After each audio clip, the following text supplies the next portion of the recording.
Welcome to episode 13 of the Gospel Works podcast, where we discuss how the gospel applies to work and life. We're your hosts. I'm Aaron Giesler from Albuquerque, New Mexico, and this is my good friend and amateur futurist, Josh M. Hey, Josh. How you doing? I'm definitely an amateur. But still a futurist. That's right. And I think I'm aiming to be even more amateur because I think the professionals are really bad at their job.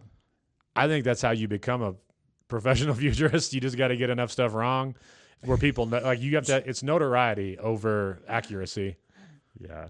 Well, as we talked about risk last time, and we said, hey, we're going to do something a little bit risky, a little uncertain. We're going to talk about the future of work.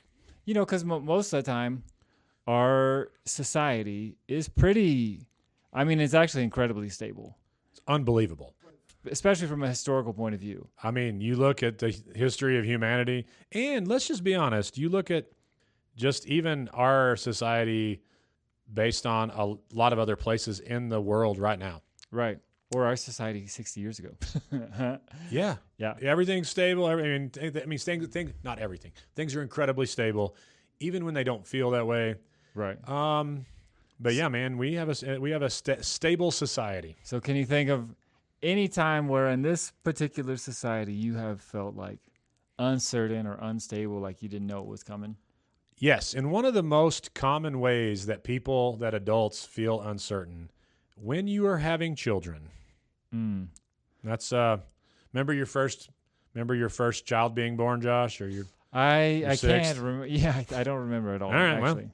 Well, so I remember you know nothing. I mean, I was also a small child. I was 20. Right. And so you just know nothing. The good news is when you're that young, you don't even know that you don't know anything. But I mean, in a weird moment of clarity for a 20-year-old having a baby, I was like, I don't know what I need. And so you think you need a lot of things. Uh-huh. You think you need all kinds of stuff. You know, that's basic. Hot towels. A wipe warmer. I mean, you think you need a lot of things, and we were very, very poor. Right. And so most of those things were for the grandparents to buy because it was like the first grandkid that was close. But we heard something very wise. A seasoned parent said, you know what?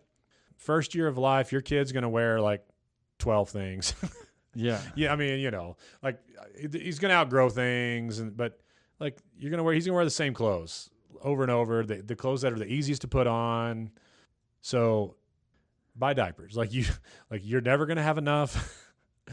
Just with the money that you have, buy lots of diapers. And you can buy them in different sizes and and diapers are one of those things too where if you just take them back in the package, you can just change them out. Right. So he's like, man, just buy diapers. And so we bought a lot of diapers. And we still had to buy more diapers. Right. There aren't so many times where you feel uncertain in this place. So uncertain. But I can imagine somehow being a new parent and still being kind of new to being on your own and being married and all those things. That's a lot of new. Lot of stuff, a lot of new.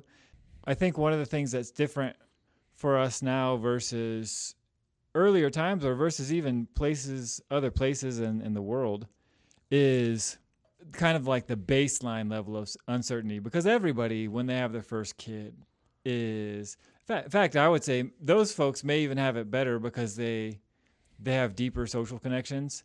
But if you look back at the first century, when you're talking about every parent losing one child, or everybody knowing somebody that lost their mom in childbirth, or having a roughly 8% chance of dying from a lack of food. It's just like the baseline level of uncertainty. One of the things that I found really different living outside of the United States was when you get sick, you don't know what it is, and you don't know how it's going to go, and you don't know what you're supposed to do about it. So you just have to figure out how to deal with stuff. A couple weeks ago, I got real sick. I scheduled a doctor on demand, like a virtual appointment. Right. At 1:30 in the morning, and I got seen by a provider at 1:40 in the morning. Gosh, I know, and it's like they have somebody on. I mean, it's actually the wait time is much less. Yeah. At 140, they have like our healthcare provider provides free doctor on demand visits, and they're like, get you a flashlight. And they like, the dude looked at my throat and told me I didn't have strep. And he's like, hey, you need to go get a COVID test and a flu A and a flu B test. And then if if it's flu A or flu B, we can give you a Tamiflu, they're like, and then just make another appointment. So, I mean, I knew what I had. I had seen the doctor twice, starting at 1:40 in the morning, and then at like 7:45 in the morning. Right. Yeah. So even in our own culture, the level of that's certainty about what's happening is just way more than it used to be due to technology and due to all the things. I think a lot of our friends and listeners are in a space where they are looking at the future, and maybe not the first time, because I think everybody kind of that was old enough had those COVID moments where we were in the beginning and we knew there was lockdowns, but we didn't know how bad the disease was. And then we knew the disease was pretty bad, but we didn't know why or for who. And then we didn't know what the plan was. It was like, hey, we're just going to lock down for just 2 weeks to stop the curve, I believe. Yeah, and then it kept changing all the time. And so people were starting to say, like, hey, it's been months now, like, and I can't work. In some places. In New Mexico. Right. So that was a big piece of uncertainty. But then for most of us, that felt like something that's really crazy, and now we're getting back to normal. I think people individually feel just uncertainty. I mean, remember when you were graduating high school and you got, well, what are you going to do? You didn't know. And so you don't know, or maybe you don't know. But everybody around you is like, you'll figure it out. Because they all went through it too. It's not unknown. It's like, hey, I graduated high school. It's like, great. You have 200 million other people who graduated high school in this society. Yeah. And then they did one of, this many things. Yeah. And you'll figure it out. And so it's uncertainty for you, but it's not like societal uncertainty. Right.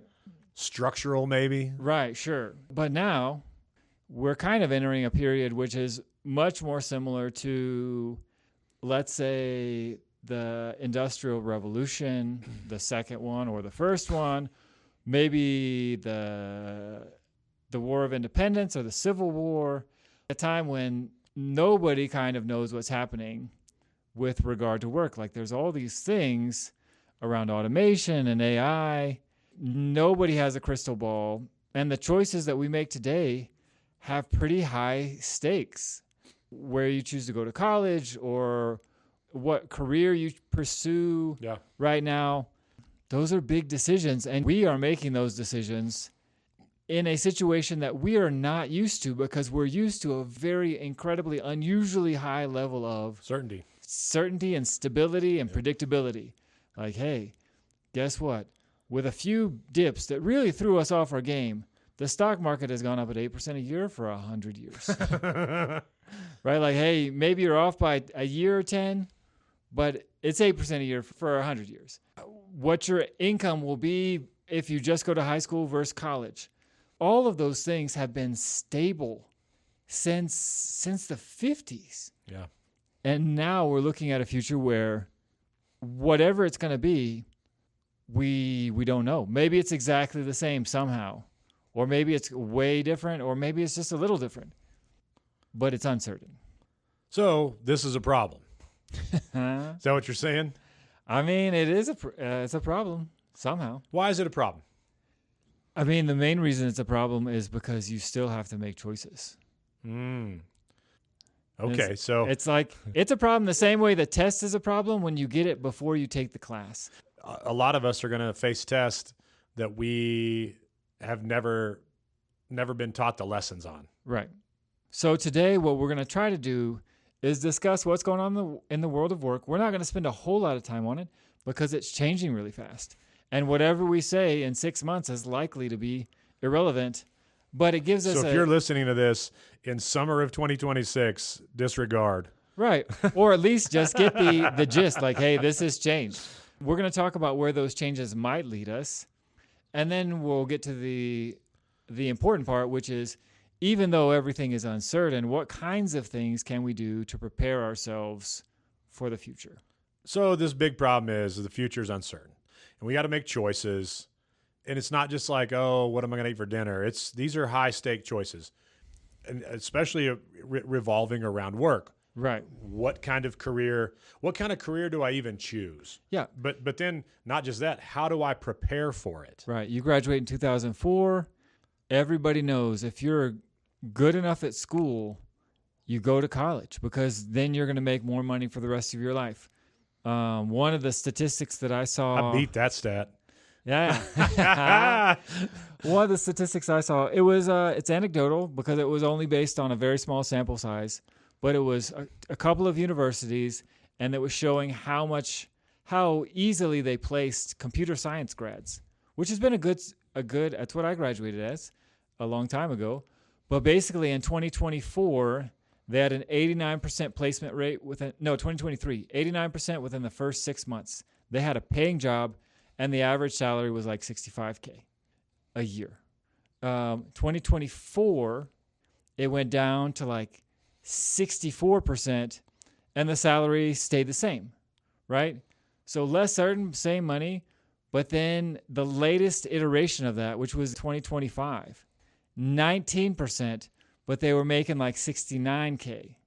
So they got a little raise, but now instead of, the vast majority having a job within 6 months, it's instead the small minority, the top 20%. Less than the top 20%, yeah. Man. 1 in 5. They're getting a little bit better job, but the rest are doing what? Like, what are they doing? Maybe something else. Starbies. Right. That's a decision that was kind of easy to make, if we say it, in 2004. When there was stability. When there was a lot more stability. And it's become much more challenging now. So I want to start with the solution. Ooh, excellent. So what is that? I don't want anyone to think that we are just full of dread. Right. Okay. Or that, because sometimes, I'm going to be honest, sometimes we've been like, hey, which decision should you make? It's like, well, it depends. Right. So we actually have a solution to this one. When the future is uncertain, invest in things that are certain. Right. So that's what this whole episode is going to be about. When you don't know what's going to happen, invest in the things that you do know about. Invest in the things that are certain. Right. Well, let's start by just looking at what's happening. I mean, everybody kind of knows to some extent, but let's kind of summarize it for everybody. Maybe they're from the far future. Maybe someone's listening in 2034 and they just want to know what we were thinking about stuff. What do these old dumb rubes think about the future? So there's good things, there's bad things, right? And that's what uncertainty is all about. You don't know winners and losers. You don't know good or bad. It's just hard to see. PricewaterhouseCoopers, one of the biggest consulting firms in the world, has a global jobs barometer. It's analyzed 1 billion job postings across 6 continents, though this is not U.S. specific, okay? But it says that the industries most exposed to AI have seen their productivity growth, which is how much a single worker can get done in a day or an hour. They've seen that quadruple. So that's not overall productivity quadrupling. It's that annual growth in productivity that we expect as technology improves. They've seen that go from 2% to 8%, or whatever their baseline percent was. So it's quadrupled since 2022, right? That's a lot. So super fast. They're also seeing the growth in revenue generated per employee triple. So there's some strong positive correlation between workers being way more productive and the company making way more revenue. And then they said workers with artificial intelligence skills are getting 56% more income, more wages. So it looks like from this picture from PricewaterhouseCoopers that the AI productivity boost is leading directly to an income boost for the corporation, which is also leading directly to a income boost for the employee. Now, there's obviously others. Are there downsides of that? There could be downsides somewhere. I don't know. Because we noticed that it doesn't say all workers. It says workers with AI skills are getting 56% wage premium. And job numbers still continue to rise. That was what was interesting to me. Right. Even in the most automatable roles. Overall job numbers, there's more jobs to do now than there were before. It seems like. But that's not the whole picture. The World Economic Forum, man, says that AI will create 170 million new jobs. Right. That's the Future of Jobs report in 2025. Yeah. They surveyed over 1,000 employers representing 14 million workers plus. Now, that is also good news. It sounds like good news, man. It sounds like it's just all up and to the right. All up and to the right. Hockey stick. But then we get to McKinsey, who's, I think, the #1 consulting agency in the world. Their Global Institute report in November of 2025, which is called Agents, Robots, and Us, Skill Partnerships in the Age of AI, which is a very consulty way of saying, brothers, sisters, it's about to get real. And they said they looked at the technology of November 2025 and said right now, 57% of current United States work hours could be automated. That's not 57% of jobs, but that's 57% of the time that people who have jobs spend on stuff. And that's about 13% by robots and about 44% by AI. It is theoretical, which means it doesn't mean it's cost efficient to do that, but it just means in November 2025, all that could definitely be done by an automated force. And part of, I think, what makes people so nervous is we remember how bad ChatGPT was in November of 2025 compared to March of 2026. And we can only imagine that by November of 2026, it will not have also gotten more worse. Worser. No, I mean, and I just think about this. Even in my job as a pastor, I would say I get probably, I don't know, 7 or 8, and they're not spam. Like they're. I mean, I either signed up for something or like they're sales emails or something. Mm-hmm. I just imagine that part of that 57% is AI agents emailing other AI agents trying to get them to buy and sell things. Right. I mean, but dude, somebody's making those emails and sending them out, and even just those. Sure. That is easily done by AI.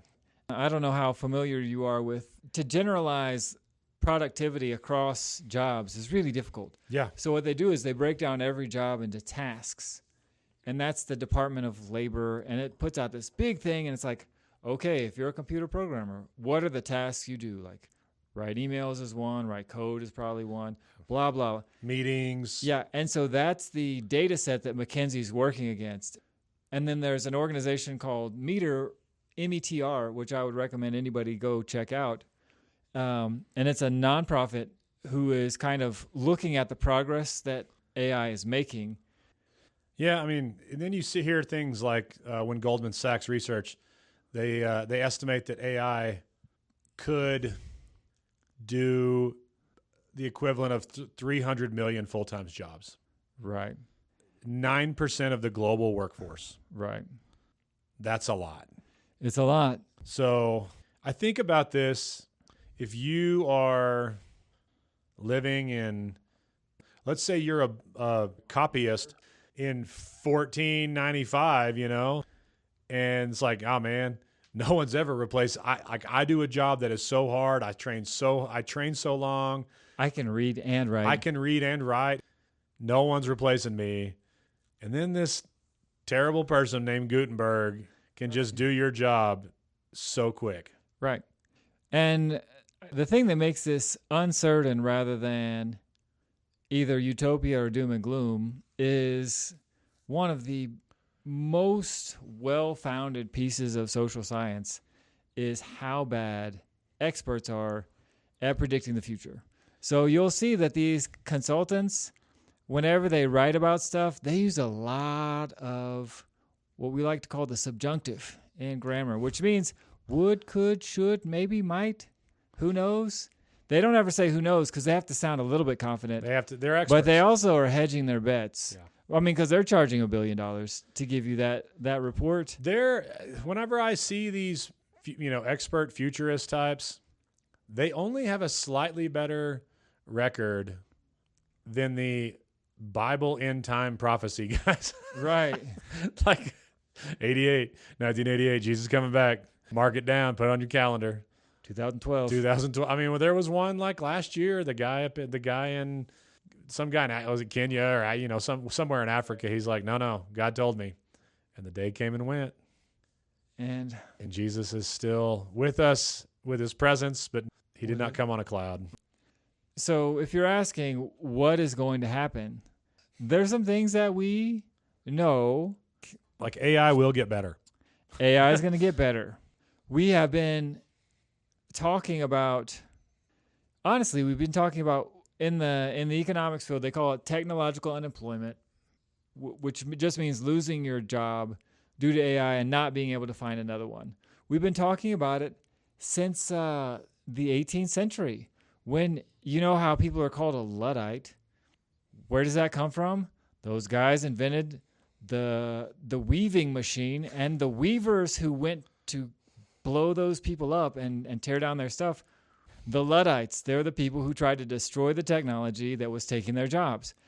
And we've had even John Maynard Keynes, he said at some point, technology is going to push people out of jobs.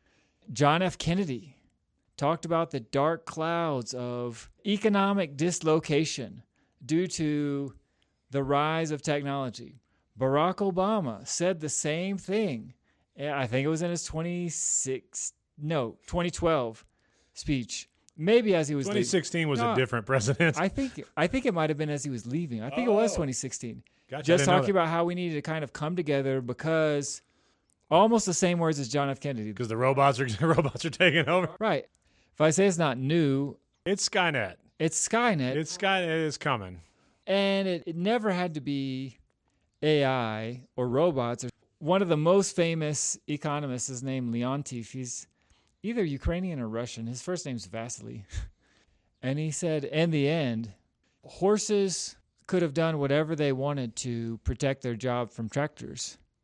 But in the end, there's nothing like, you can find other occupations for some of them, but there's no amount of programs that make a horse a useful farm animal when there's tractors. Yeah. And so he said, we should kind of expect the same thing for humans. And he's saying that back in the 70s and 80s.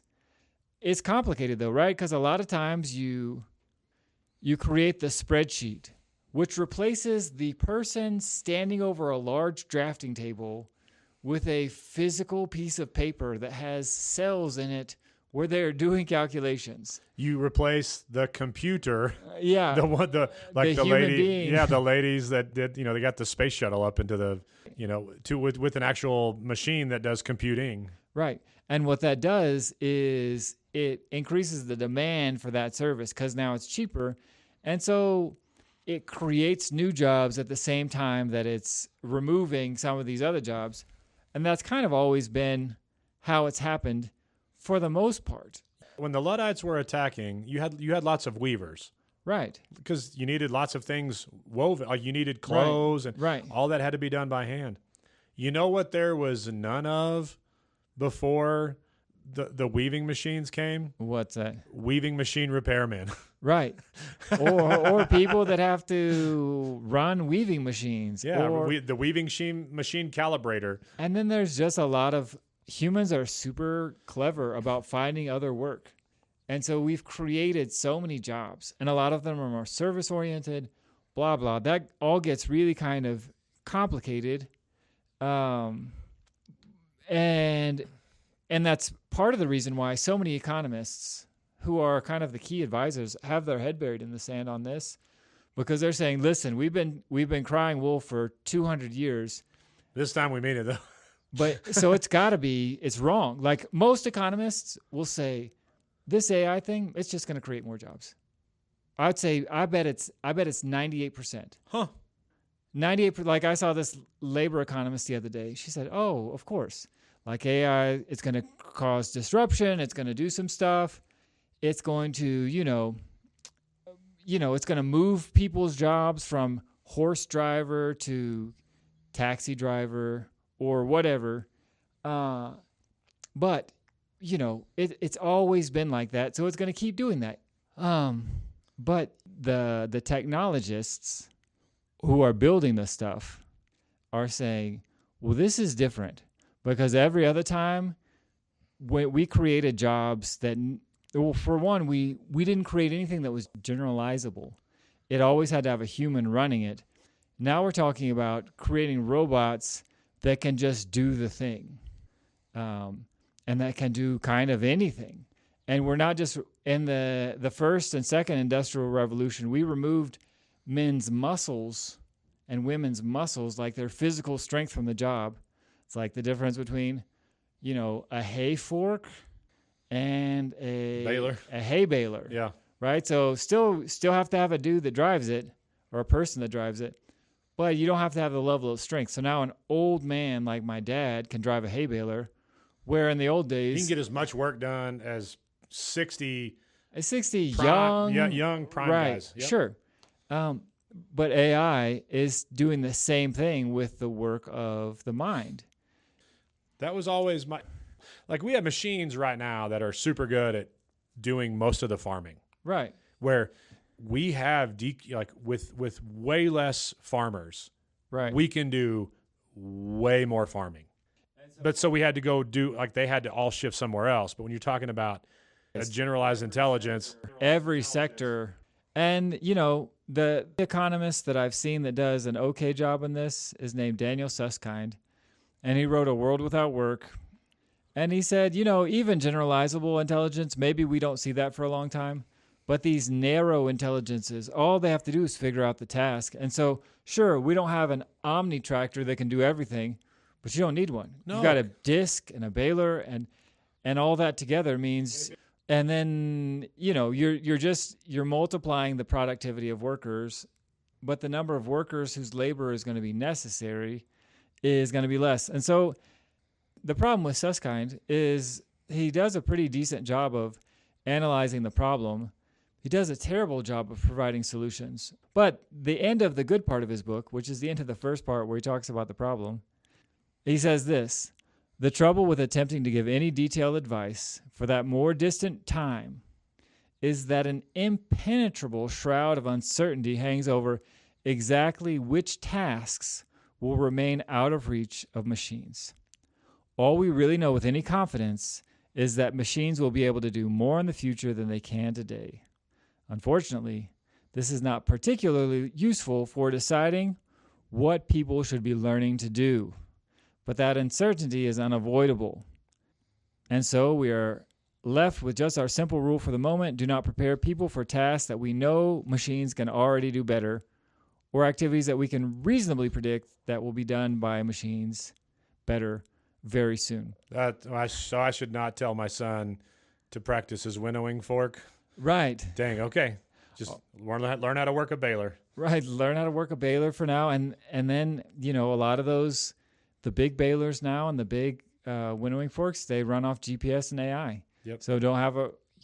So even tractor driver is not safe. Right. Even tractor driver is not safe, which kind of goes back actually to the points we were making at the beginning of theology and decision making and uncertainty, which is uncertainty is part of the human condition.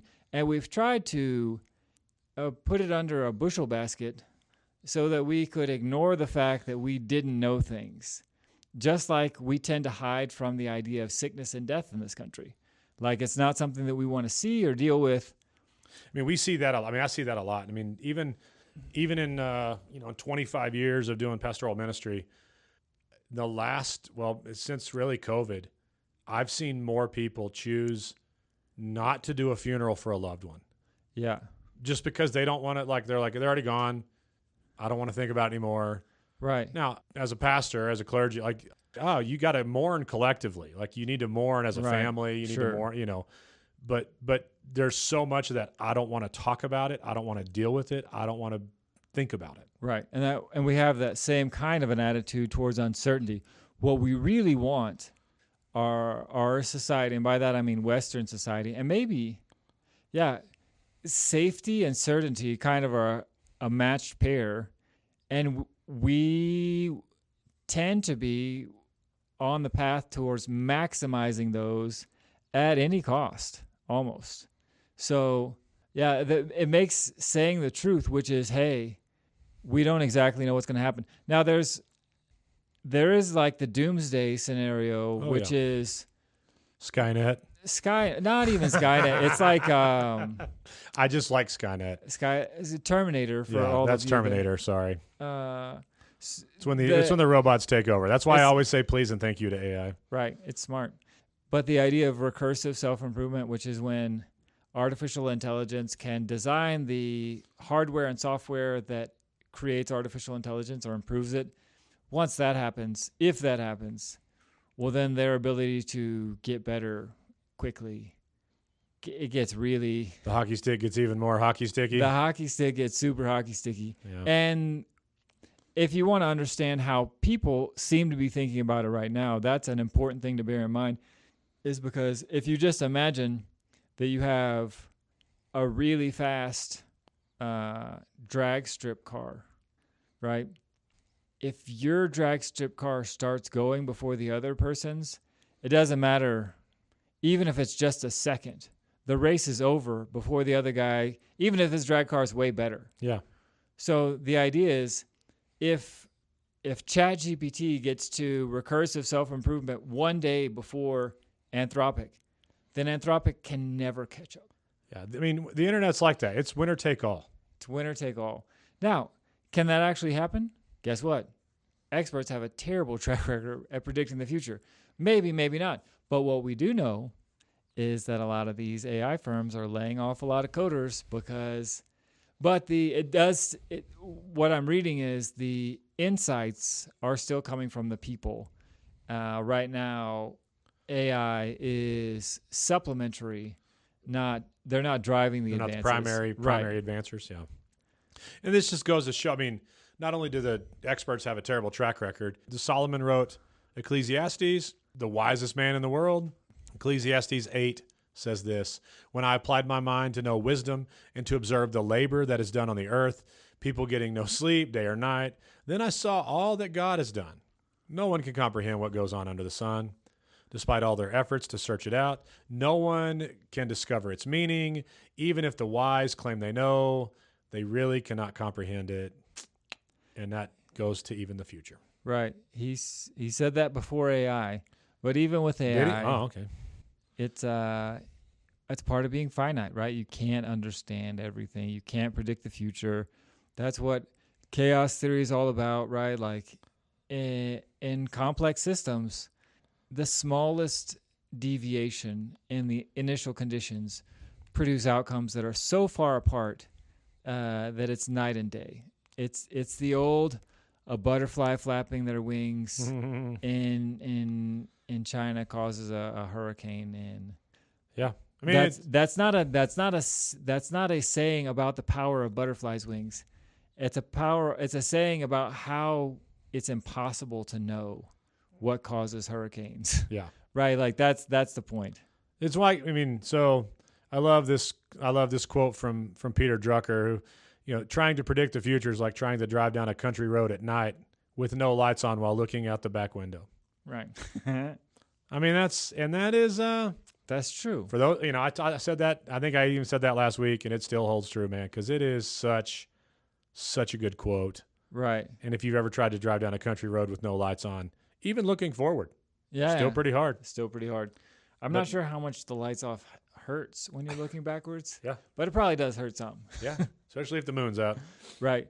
So then if uncertainty is part of life, we have to get used to living in it. We can, because we're distanced from the past, we can forget how uncertain maybe it felt to live during the Cuban Missile Crisis or the height of the Cold War or World War II or Vietnam. There's always been uncertainty. So what can we learn? I mean, because other places are much more uncertain than we are. What can we learn from them? Yeah, that's a good question. I think, Well, one of the first things is to take the amount of control you have and scale it back by a factor of 10. I think about praying before meals. Like in the U.S., you pray before meals, and it's kind of like, hey, God, thanks for this food and whatever.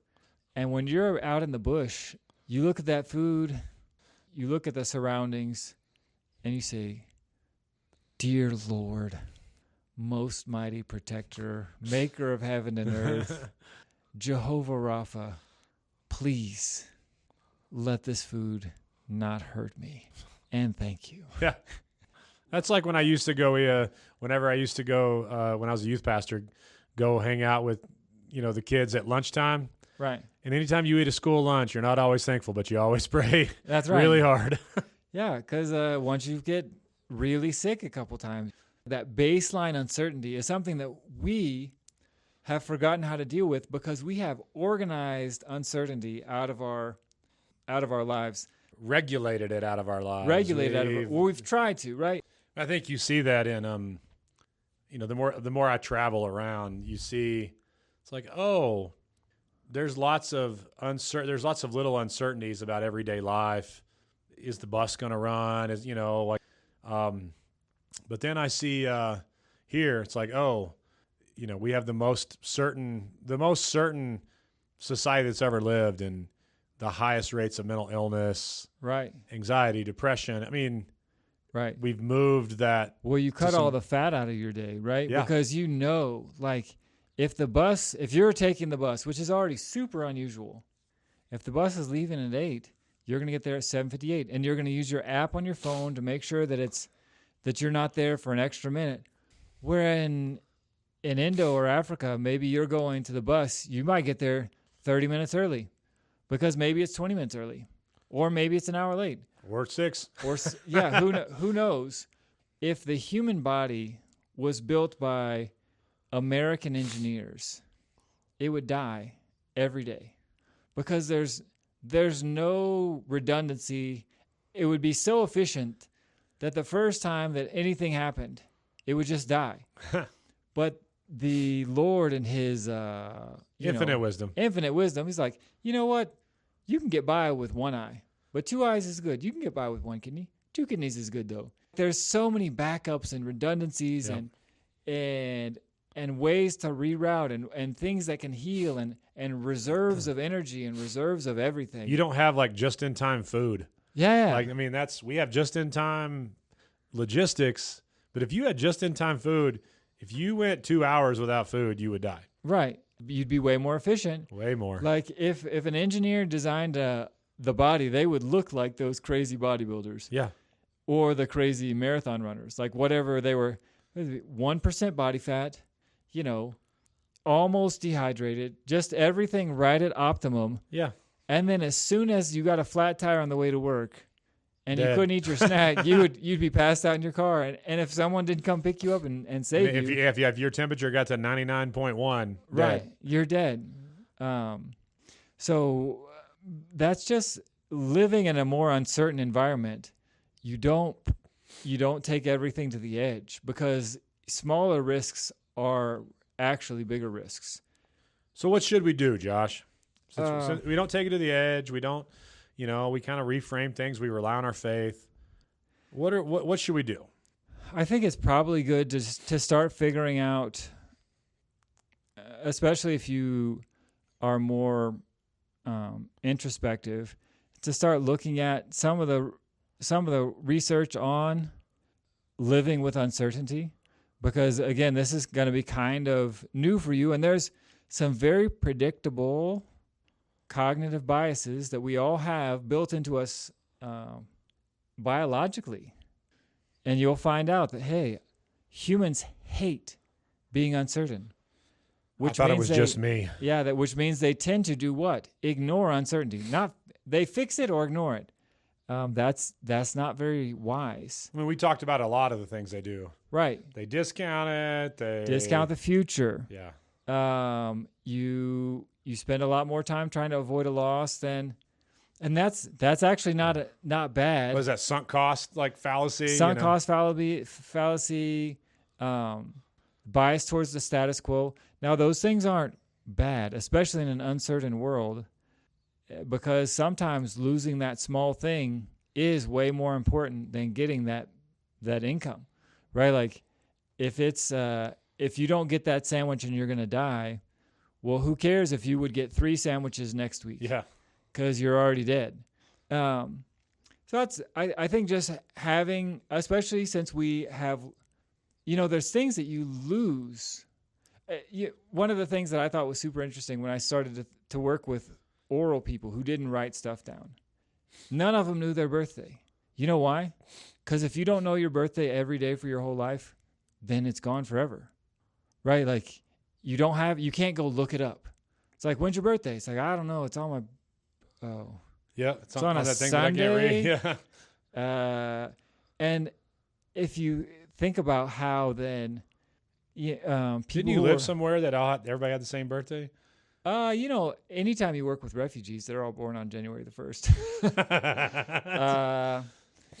But that's kind of oral people. They tell stories and then they tell them a lot together. And then they use a lot of frameworks so that they have a lot of redundancy in their memory, because anything they ever forget is forgotten forever. So they know, like, oh, I know the story of my birth. I was born, it was cold. Right. It was between Christmas and, New Year, or whatever. It was between harvest time and winter. Right. So they know those things. They know a lot of things, but they also don't know, like, you don't have a shopping list. You can't write down notes to study for class, right? Like there's so many things that we just take for granted. And I say all that to say, once a culture forgets something, it's exactly like an oral person. And so there's a lot of things that are culturally embedded that are ways of being around uncertainty that we honestly have probably lost forever. And that's why I'm saying we may need to try to figure out those things again. We may have to come at it from a different angle, because we can't just go and talk to Papa about what it was like to live in the Great Depression. Those people are now gone. And they didn't pass that on to us because we didn't feel like we needed it. Yeah, we had overcome it. We'd overcome it. And they didn't communicate because they were like, we worked really hard to make sure we'll never, Yeah. I'll never be hungry again. Like, Yeah. So anyway, all that to say, doing some studying on why people make bad choices under uncertainty is worth doing. I think the second biggest thing that I would personally kind of recommend to everybody is we struggle so much with our mental health, and especially with anxiety. I'm just going to tell you, if you think you're anxious in this country, with as good as everything is and as stable, like when it gets uncertain, it's going to be way harder. Like, I don't know how to say that in a different way. Let me say it like this. Like, hey, if you think that running a mile is hard in the cool of the day when it's 65 degrees and you're running on, just imagine running that mile through the Sahara Desert with an 80-pound pack on your thing and one of those sauna suits. That's the difference between living in a really nice, stable place and an uncertain place. Yeah. So I know for me, like, I'm a pretty easygoing guy. Right. I don't have a ton of anxiety, but man, I do not do well when there is financial uncertainty. Right. And I mean, I've been a guy that's been in debt. I've been sure. mostly on the lower, like middle income, upper low class to lower middle class. Like, right. that's where I've kind of lived my life. I prefer to be at the top of the bottom. Yeah, baby. But anyways, but when there's financial uncertainty, which again is microscopic, it's not like I'm going to go hungry. Right. It's like, I may have to change something. Right. Then that makes me like with Ecclesia, I lose sleep. Right. I mean, right. it messes with me in ways that lots of other, I would say almost nothing else makes me lose sleep like that. Right. And we're not trying to minimize the stresses that people go through in this country. I'm saying I would do worse if yeah. I had to really worry about am I going to be able to feed my family? Right. What we're saying is none of that part changes. Like, that's the baseline. Now, if you add in background stress around whether you're going to have a job, and all these other things. And especially if some of the more tough scenarios come to pass, and you're looking at the larger labor union disputes of the 10s and the 20s of the 20th century, or the Luddite revolts of the 18th century, like that's additive. Like you have all your marriage stress and your job stress and your kids stress and your work stress, and then you're putting all that on top of it. And we are already redlining when it comes to mental health. Like we're some of the least mentally healthy people in the world. We really struggle with anxiety. Like the great theologian Jim Gaffigan said, what's it like having 6 kids? It's like you're drowning and then someone hands you a baby. Yeah. But our scripture and our God has given us a lot of ways to deal with those things. Yeah. And we have to start taking those things really, really serious. Like learning how to apply Philippians 4 and to believe in the nearness of God and his care for us, and to take our concerns and to be thankful and to set our minds on positive things and to do positive things. So like actually apply the scripture? Actually apply the scripture. Like that's weird. To do it inside of a community, like that feels like an optional make my life a little better thing, I think, for a lot of us right now. But that's going to become existential, because I mean I've been in some situations where it got really uncertain, and the people who were borderline before broke down, and they would have been in real trouble if there hadn't been some other people that were around to save their bacon. Right. Yeah. I love getting my bacon saved. Can't save your bacon in a Muslim country, but for the sake of this joke, we'll. It's fair. What else can we do? So really battle against anxiety and take to heart the scriptures that even talk about that, like with our faith. Yeah. What else? Theoretically, one of the things that I did, because I've had to work in some pretty uncertain situations several times, and I think again, if you remember that baseline is to ignore uncertainty and to try to avoid losing stuff and blah, blah. Even heads of organizations do exactly the same thing. And what I would try to do is I would try to figure out a plan that would be beneficial regardless of how the outcome was. So, hey, if side A wins the war, we're good. And that always means you leave something on the table. Because if you go all in on the A team, maybe you get double the return. If you go all in on the B team, maybe you get double the return. The problem is, if the other team wins, then you die. Like you're finished. So I tried to figure out ways to say, like, okay, regardless of what's happened, we get something. We get 50%. We stay active. We stay moving. We stay connected. Yeah. And I remember when you were in a place that had a lot of earthquakes that were going on. Right. And every day you guys did something, and it's like, and even in, like there was talk, and even, I mean, I don't know if it's grumbling or like hopelessness or whatever, but it's like, we're just going to do all this stuff, and then the earthquake is just going to knock it back over. Right. And you're like, yeah, man, but we can do this today. Right. And make it better today. Yeah. And if you're taking, all of this is around an uncertainty, you're always taking risks. So you have to, again, if you don't have that belief in providence and the sovereignty of God, et cetera, you're going to find yourself in this, you will either go hopeless or you'll be too certain.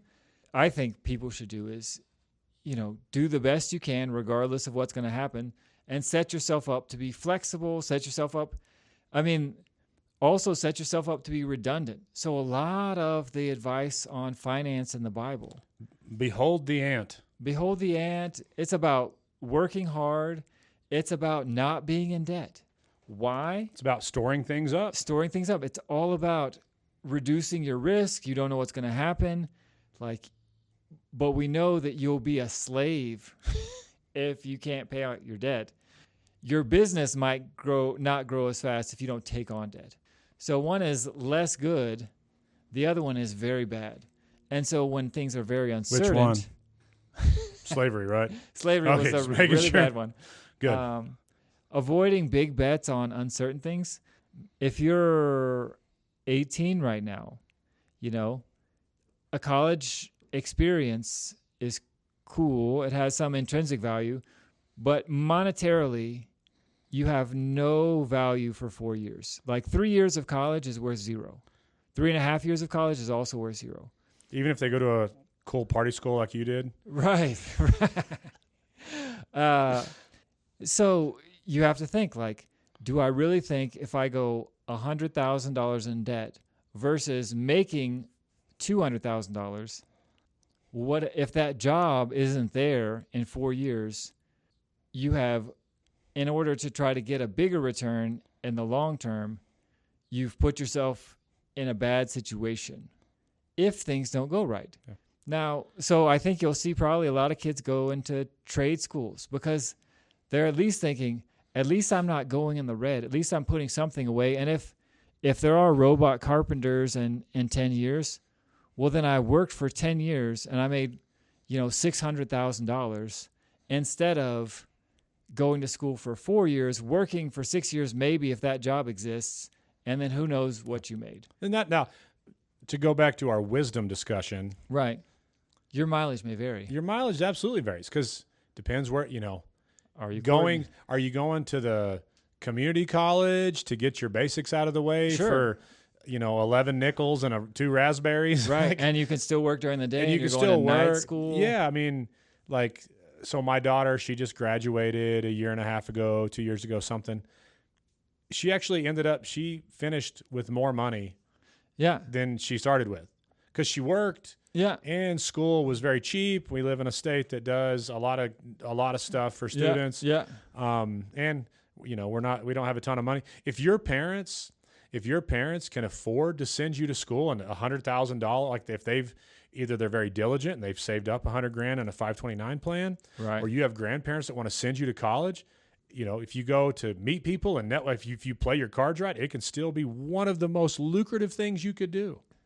But it's not a it's not the slam dunk that it was 10 years ago or 20 years ago. I think you're also seeing now that certain jobs are realizing, like, hey, to be an admin assistant, a person doesn't need $100,000 of debt.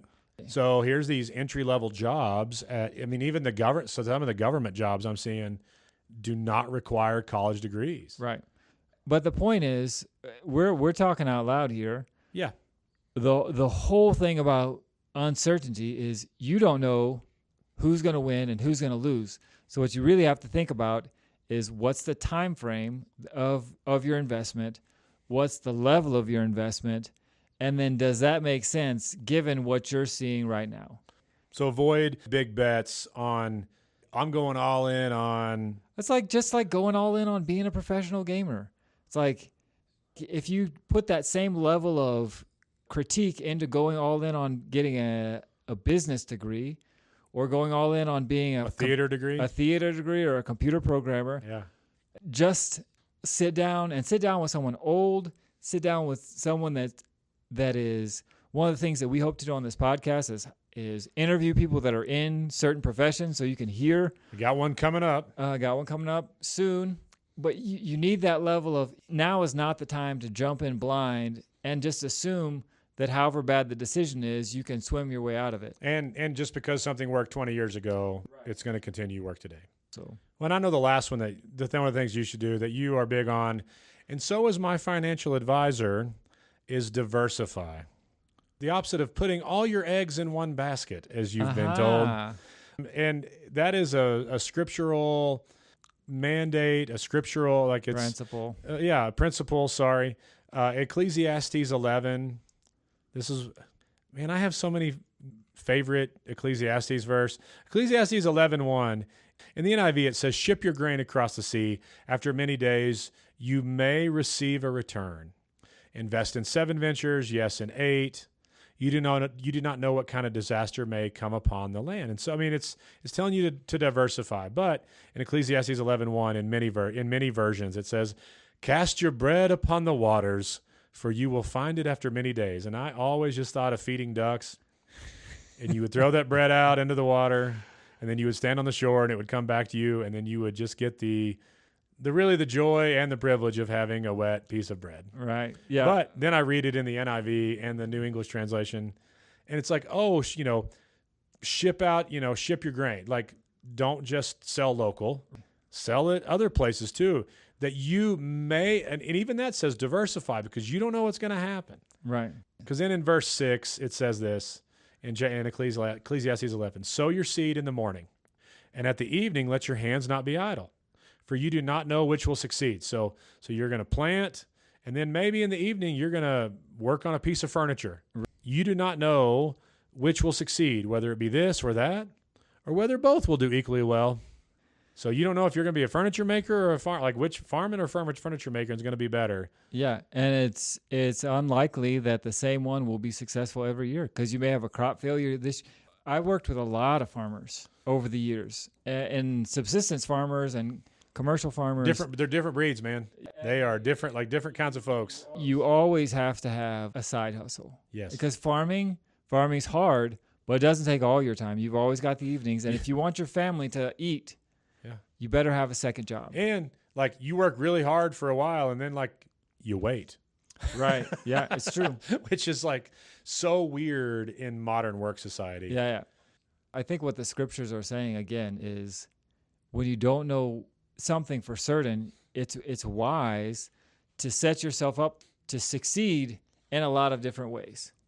And hey, maybe all of them will succeed, in which case you do well. Great. Maybe one of them succeeds, and that's the one that keeps your family alive. Yeah. So diversify. But then what's really the most important thing we should do?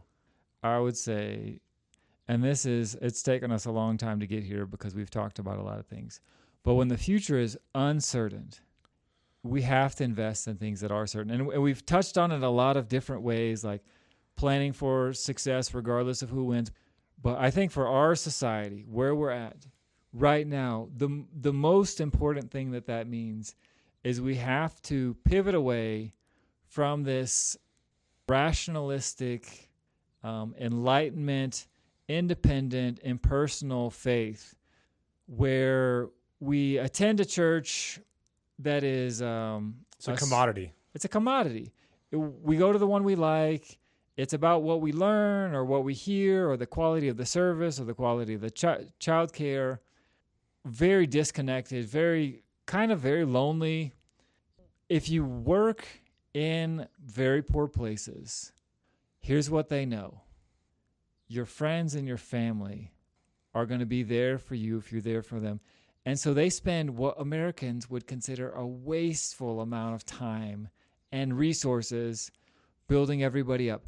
But what they know all the way down in their bones for 1,000 years is, you don't know which one of us is going to succeed. You don't know who's going to get sick.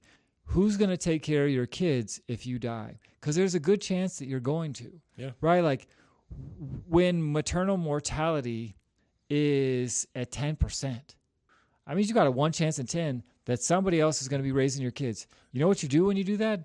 You start making friends with good women. Yeah. That's like it's not just 1 in 10 women. It's like, if you have 10 children, it's right. 1 in 10 of that. It's a tough, and I think that's why the biblical metaphor is family. And so what I would say to all of us, and what we've tried to end every podcast with, because it's so obvious yet so hidden, is you need to invest in your small group and your local church as if your very life and the life of your family depended on it, because it may. You can spiritualize that, and that's also true, but let's just be really real. If your job went away next year and you couldn't find another one, who's going to be there for you? How many people are around you that can help you take care of yourself or your family? And if you think about how much you've invested in your church and in your small group, why would any of those people want to invest in you. And do you think you're close enough to any of those people to invest in them if they lost their job? Potentially, I mean, some of this stuff means, what if they lost their job for a couple years? What if they couldn't find another one? What if they have to ride out this wave of automation until there's a bigger response? When the future is uncertain, relationships are certain. Not easy, not inexpensive, but they also aren't going to be automated away. They're also great because sometimes you get to wear matchy clothes with somebody you like. That's true. I mean, and sometimes, like, I just think about some of my friends who, if I were to lose my job, I mean, would be there. Right. Like, I could move into their house. Right. Or at least my family could. I mean, they'd probably make me sleep outside. But I mean, you know what I mean? Like I could move into their house. Like, I would have a job. Right.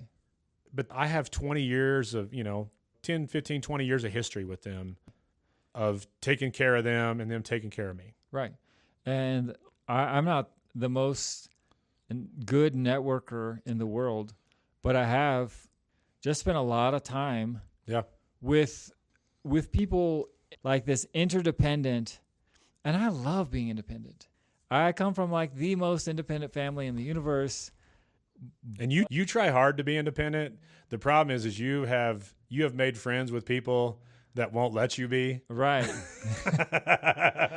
And it's I mean, much to your chagrin. Well, and there's also a philosophical and theological component of, like, when I'm being independent, I may be as happy and comfortable as I can be, but I'm not following Jesus.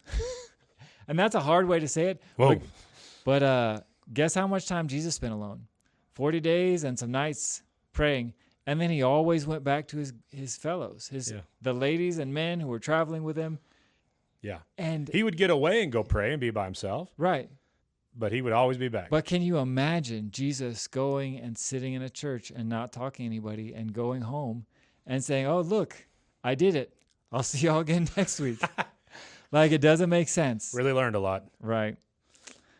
We have to adapt ourselves to a new reality. And I'm going to tell you, now is the time.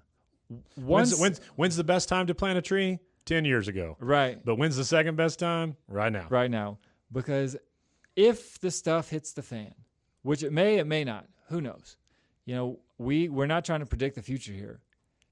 But when the stuff hits the fan, it's when. It's not if, man. It's because it may not be your job. Right, but it'll be something. It may be your mom getting sick. It may be your wife not doing well. Right. Especially systemic stuff. It's too late once the thing happens. It's just like wisdom. Like, hey, you know when the best time is to get wisdom for the decision you're making now? 10 years ago. Same time you should have been planting that tree. Right. Because guess what? You're going to ask God, and Proverbs 1 is pretty clear that God's going to be like, they're going to call on me, and I'm not going to answer them. Because all the time I was shouting from the rooftops. Not interested. They were not interested. And so many of us, live lives that are very comfortable. They're very self-contained. They're very disconnected. Now, today, as you're looking at this uncertain future coming down the path, let that be a little bit of the motivation. And just, Jesus doesn't talk about hell that much, but he does some. And it's not so people get scared into heaven. It's just sometimes we need that little extra kick in the pants.